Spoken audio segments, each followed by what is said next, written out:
Good morning. গরম তো খুব পড়েছে, কিন্তু তার মধ্যে আজকে সকালবেলা আকাশটা কেমন গুমোট হয়ে আছে, আর তার জন্য একটা ভ্যাপসা গরম টাইপের হয়ে আছে। চারিদিকটা কেমন যেন একটা মনে হচ্ছে সেদ্ধ হয়ে যাচ্ছে, এরকম একটা ফিল আসছে। আজকে অনেকগুলো অ্যাক্টিভিটি আছে। প্রথমে যাব স্কুলে দিদিমণিদের সঙ্গে দেখা করতে, আর তারপরে স্কুল থেকে ফিরে এসে নিতুদের বাড়িতে। নিতুর আজকে ছেলের জন্মদিন, ওখানেই আজকে আমরা থাকবো। টায়রাকে নিয়ে ওখানেই মজা করব। তো আজকে যাই, স্কুলে দেখা করে আসি।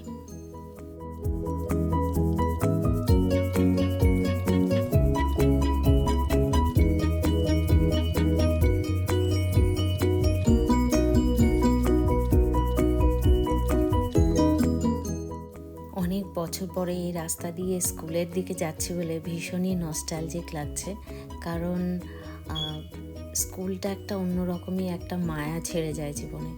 আর অনেক দিন পরে এই সমস্ত স্মৃতি মনে পড়ে ভীষণই ইমোশনাল লাগছে। যাই হোক, এই যে চলে এসেছি আমাদের স্কুল। এই যে ডান দিকে এটা আমাদের গার্লস, আর বাঁদিকের যে বিল্ডিংটা ওটা হচ্ছে বয়েজ।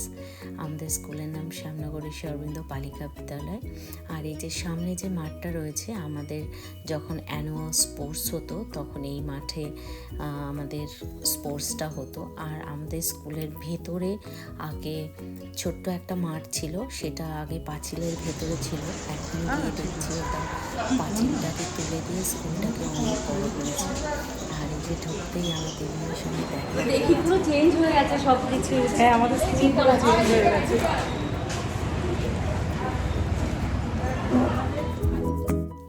মমতা দিদিমণি আমার সবচেয়ে প্রিয় দিদিমণি ছিলেন। উনি বাংলার টিচার, আর আমি তো পরে বাংলা নিয়েই পড়াশোনা করেছি। তারপরে দিদিমণি নিয়ে গেলেন টিচার্স রুমে, সমস্ত নতুন টিচার্সদের সাথে আমাদের আলাপ করে দিয়েছেন। আর পুরনো টিচার্সদের মধ্যে এই দিদিমণি ছিলেন। যখন আমি ক্লাস 11-এ ছিলাম তখন উনি এসেছিলেন। তারপরে তো 1 বছর পরে আমি বেরিয়ে গেছি। আর এই যে হচ্ছে মৌসুমী দিদিমণি, উনি ইংলিশের টিচার।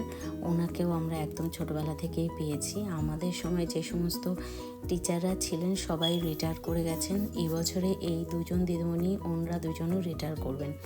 এটা ভেবেও একটা কেমন খারাপ লাগছে। আমি যদি দেশে থাকতাম ডেফিনেটলি আমি যেতাম, কিন্তু ওই সময় আমি দেশে আসবো না। তার জন্য হয়তো দিদিমণিদের সঙ্গে আর স্কুলে দেখা হবে না, তবে ডেফিনেটলি ওনাদের বাড়িতে আমি দেখা করতে যাব।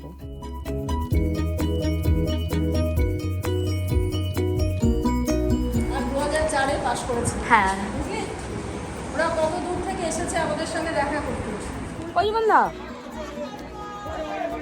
আমাদের সময়ের কাছ থেকে জীবনদা এখনো আমাদের স্কুল, আমরা চলে গেছি, আমাদের ছেলেমেয়েরা আসবে স্কুলে, তাও জীবনদা আছে। জীবনদা চাঁদা না খেলে পারে জীবন সার্থক নেই। হাত থেকে টাকাটা নিতে, আর সেই হাতেই যে 50টা হাতের মধ্যে সেই হাতেই দিতে, এটা এটা এটা ভুলতে না।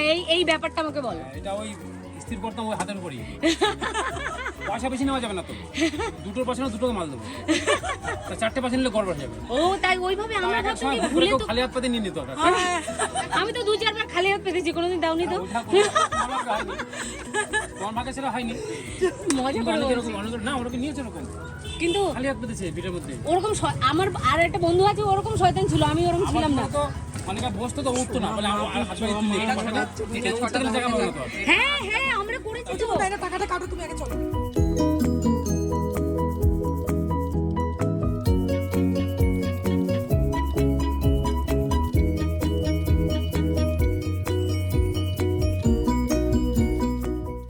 স্কুলের অনেক ঘটনা হলো, অনেক গল্প হলো দিদিমণিদের সাথে। তারপরে জীবনদার সাথে গল্প করে কিছু জানা টানা কিনে আমরা ফিরে এলাম।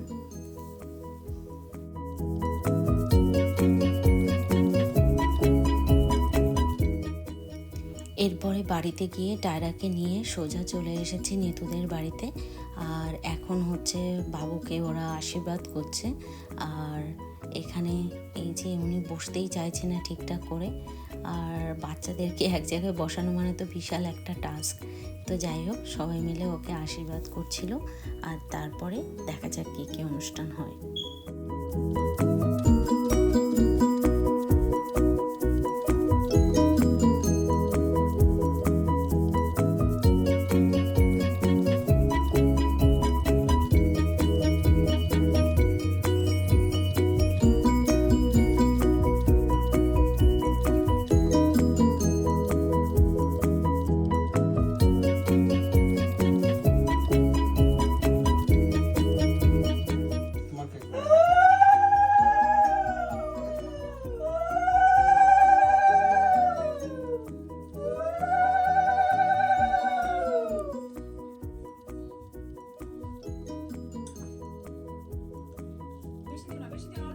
অল্প দাও, অল্প একটু না, অল্প একটু না, মুখ থেকে একটু দাও। সবারটা একটু একটু করে খাবে। একটুখানি খাবে, ঠিক আছে? তারপরে ভাত খাওয়ার পর অনেকটা খেও। টাটা চলে গেল। ঠিক আছে। বাবাকে প্রণাম করেছো? করেছে।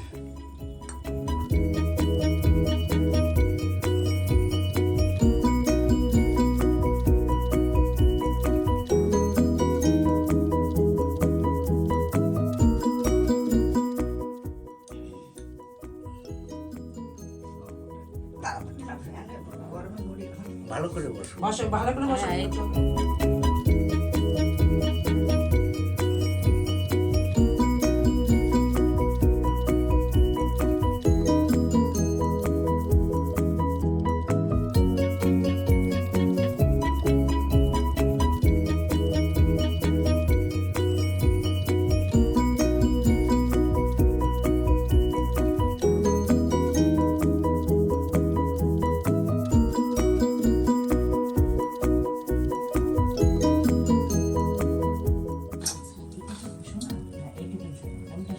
জানি না, বলে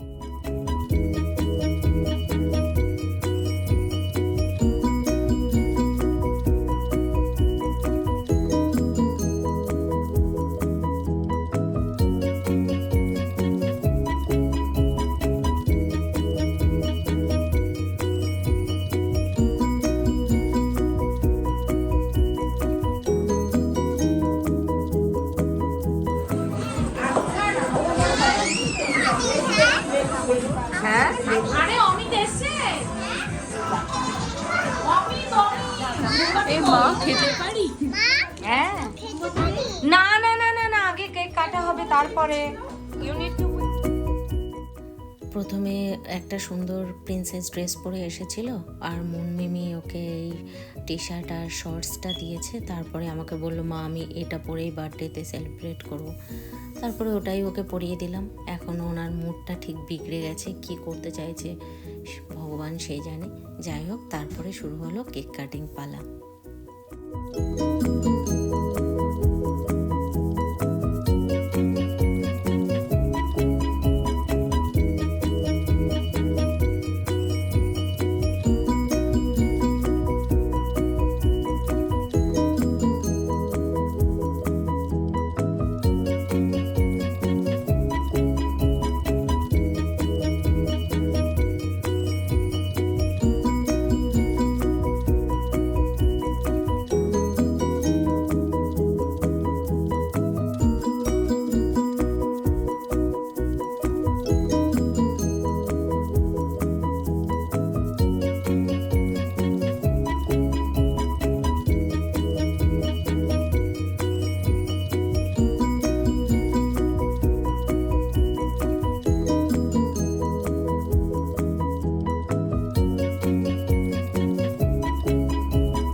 ব্যাস এইভাবে শেষ হলো আজকের আমাদের সেলিব্রেশন। এরপরে খাওয়া দাওয়া সব শুরু হবে, আর তাই এখানেই ব্লগটা শেষ করছি। দেখা হচ্ছে পরের একটা নতুন ব্লগে। ততক্ষণের জন্য বাই।